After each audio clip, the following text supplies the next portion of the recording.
मातृस्तोत्रम् श्रीव्यास उवाच। ॐ माता धरित्री जननी दया ब्रह्ममयी सती देवी तु रमणीश्रेष्ठा निर्दोषा सर्वदुःखः आराध्या परममाया शान्तिः क्षमा दया गतिः स्वाहा स्वधा च गौरी च पद्मा च विजया जया दुःखहन्त्री च नमामि मातृर्वे पञ्चविंशतिः श्रवणात् पठना नित्यं सर्वदुःखाद् विमुच्यते दुःखवान् सुखवान् वापि दृष्ट्वा मातरिमीश्वरीं महानन्दं लभेन् नित्यं मोक्षं वाचोपपद्यते इति ते कथितं विप्र मातृस्तोत्रं महागुणं पराशरमुखोत्पन्नं शृणुतं मातृवत्सल यस्तौति श्रीमात्री साक्षात् पदाब्जं प्रणिपत्य च प्रायश्चित्ति पापमुक्त दुःखवंश सुखी भवेत्। ॐ माता धरित्री जननी दया ब्रह्ममयी सती देवी तु रमणीश्रेष्ठा निर्दोषा सर्वदुःखः आराध्या परममाया शान्तिः क्षमा दया गतिः स्वाहा स्वधा च गौरी च पद्मा च विजया जया दुःखहन्त्री च नमामि मातृर्वे पञ्चविंशतिः श्रवणात् पठना नित्यं सर्वदुःखाद् विमुच्यते दुःखवान् सुखवान् वापि दृष्ट्वा मातरिमीश्वरीं महानन्दं लभेन् नित्यं मोक्षं वाचोपपद्यते इति ते कथितं विप्र मातृस्तोत्रं महागुणं पराशरमुखोत्पन्नं शृणुतं मातृवत्सल यस्तौति श्रीमात्री साक्षात् पदाब्जं प्रणिपत्य च प्रायश्चित्ति पापमुक्त दुःखवंश सुखी भवेत्। ॐ माता धरित्री जननी दया ब्रह्ममयी सती देवी तु रमणीश्रेष्ठा निर्दोषा सर्वदुःखः आराध्या परममाया शान्तिः क्षमा दया गतिः स्वाहा स्वधा च गौरी च पद्मा च विजया जया दुःखहन्त्री च नमामि मातृर्वे पञ्चविंशतिः श्रवणात् पठना नित्यं सर्वदुःखाद् विमुच्यते दुःखवान् सुखवान् वापि दृष्ट्वा मातरिमीश्वरीं महानन्दं लभेन् नित्यं मोक्षं वाचोपपद्यते इति ते कथितं विप्र मातृस्तोत्रं महागुणं पराशरमुखोत्पन्नं शृणुतं मातृवत्सल यस्तौति श्रीमात्री साक्षात् पदाब्जं प्रणिपत्य च प्रायश्चित्ति पापमुक्त दुःखवंश सुखी भवेत्।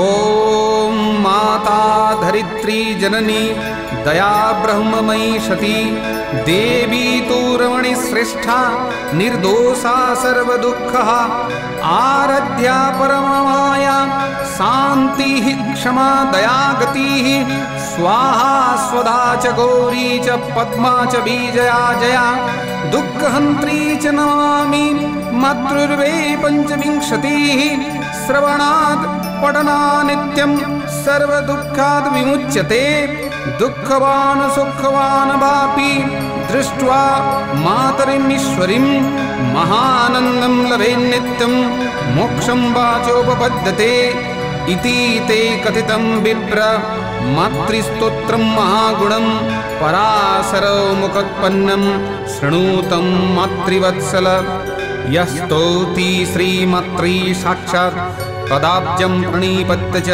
प्रायश्चित्ति पापमुक्त दुःखवंश सुखी भवेत्। ॐ माता धरित्री जननी दया ब्रह्ममयी सती देवी तु रमणीश्रेष्ठा निर्दोषा सर्वदुःखः आराध्या परममाया शान्तिः क्षमा दया गतिः स्वाहा स्वधा च गौरी च पद्मा च विजया जया दुःखहन्त्री च नमामि मातृर्वे पञ्चविंशतिः श्रवणात् पठनानित्यं सर्वदुःखाद् विमुच्यते। दुःखवान् सुखवान् वापि दृष्ट्वा मातरिमीश्वरीं महानन्दं लभेन्नित्यं मोक्षं वाचोपपद्यते इति ते कथितं विप्र। मातृस्तोत्रं महागुणं पराशरमुखोत्पन्नं शृणुतं मातृवत्सल। यः स्तौति श्रीमात्री साक्षात् पदाब्जं प्रणिपत्य च प्रायश्चित्ति पापमुक्त दुःखवंश सुखी भवेत्।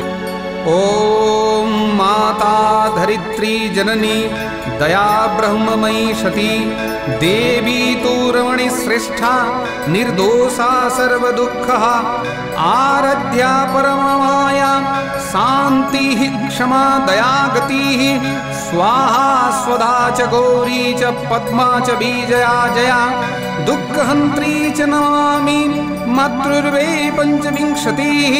श्रवणात् पठनानित्यं सर्वदुःखाद् विमुच्यते। दुःखवान् सुखवान् वापि दृष्ट्वा मातरिमीश्वरीं महानन्दं लभेन्नित्यं मोक्षं वाचोपपद्यते इति ते कथितं विप्र। मातृस्तोत्रं महागुणं पराशरमुखोत्पन्नं शृणुतं मातृवत्सल। यः स्तौति श्रीमात्री साक्षात् पदाब्जं प्रणिपत्य च प्रायश्चित्ति पापमुक्त दुःखवंश सुखी भवेत्। ॐ माता धरित्री जननी दया ब्रह्ममयी सती देवी तु रमणी श्रेष्ठा निर्दोषा सर्वदुःखः आराध्या परममाया शान्तिः क्षमा दया गतिः स्वाहा स्वधा च गौरी च पद्मा च विजया जया दुःखहन्त्री च नमामि मातृर्वे पञ्चविंशतिः। श्रवणात् पठनानित्यं सर्वदुःखाद् विमुच्यते। दुःखवान् सुखवान् वापि दृष्ट्वा मातरिमीश्वरीं महानन्दं लभेन्नित्यं मोक्षं वाचोपपद्यते इति ते कथितं विप्र। मातृस्तोत्रं महागुणं पराशरमुखोत्पन्नं शृणुतं मातृवत्सल। यः स्तौति श्रीमात्री साक्षात् पदाब्जं प्रणिपत्य च प्रायश्चित्ति पापमुक्त दुःखवंश सुखी भवेत्।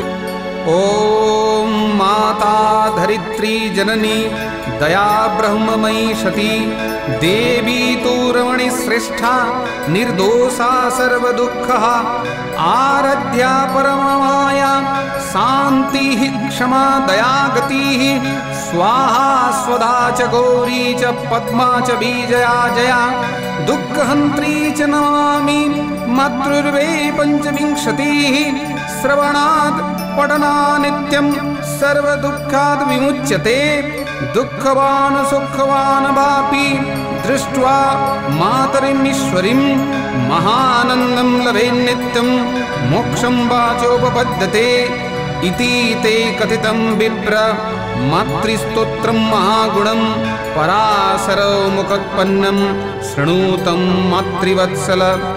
यः स्तौति श्रीमात्री साक्षात् पदाब्जं प्रणिपत्य च प्रायश्चित्ति पापमुक्त दुःखवंश सुखी भवेत् इति मातृस्तोत्रं समाप्तम्।